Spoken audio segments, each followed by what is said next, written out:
Welcome to the channel. Today I'll walk you through, step by step, how to download Twitch live streams, VODs, and clips. Search for Vid Browser in your browser.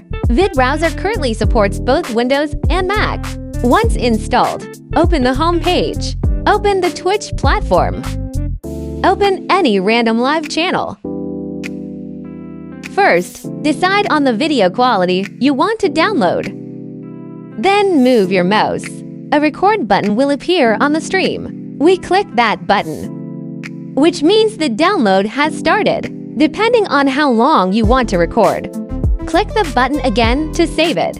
Open the software's download folder and check the downloaded stream footage inside.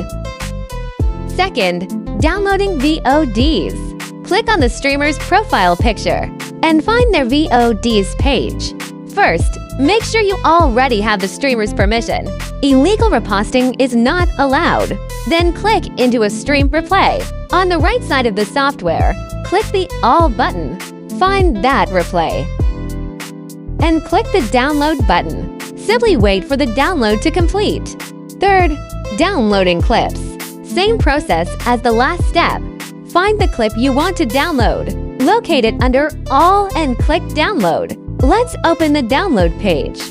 To check the replay and clips I just downloaded, you can see that videos downloaded with Vid Browser aren't RAW compressed. We focus on the user experience. If you have any questions, feel free to leave a comment. Thanks so much for watching.